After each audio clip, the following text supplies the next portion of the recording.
This one's going to be talking about swing plane and where you should be.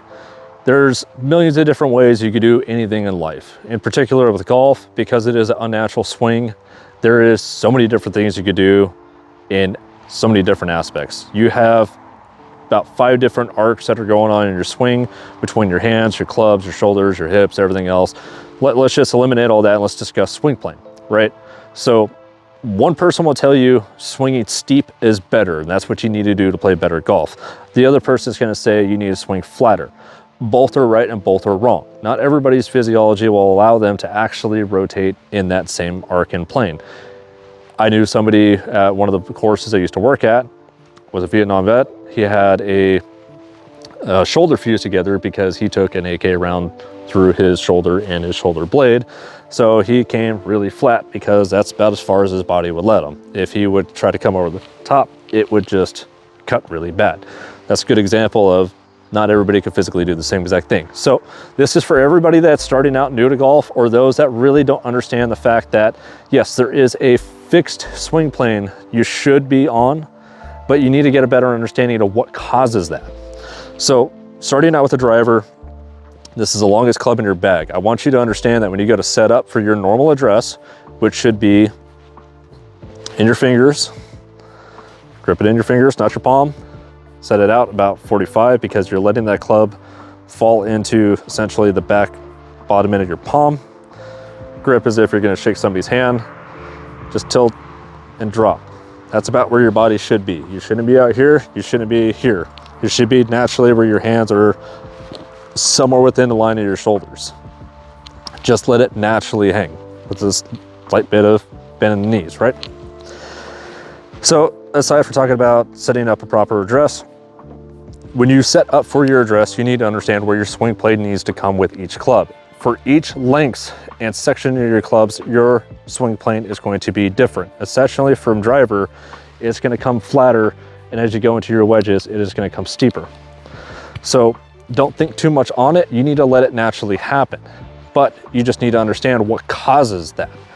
So with how far away that driver head is, to me, you're trying to set it up off of your shoulders. So realistically, that plane should be right about here. And you could do this very simply by just taking your offhand, knife handing your driver head or your club head, and just rotate your body. That should give you a good feel and representation of what plane it should be. If you come too steep with your driver, that could give you a horrible tendency to be able to cut across, because once you get up at the top, where are you gonna go? You have to do a lot to drop back down into it, or you're gonna come over the top because you're trying to return back to address, which coming in steep, there's a little bit of room for error on that one because of how quick and close you are to coming into the ground. Swinging flatter is going to give you a bigger room for a bigger arc, which is going to give you more centrifugal force, which is part of the reason they always tell you swing flatter when it comes to your driver. It can give you a little bit of an easier shot to be able to hit up, and it's going to be more of a sweeping action on the ground. Swinging too flat has a lot of different things that could go wrong with it as well, because if you swing too flat, you have a tendency to push your arms too far out. You start to lose control, and you start actually putting more strain on your body. So just let it naturally happen to that point of your arc. So from head, back, head, follow through. Let's go to a mid iron to give you a little bit better representation of that. So same deal, set up for address. This club is way closer to me. Now my swing arc is gonna be a lot steeper.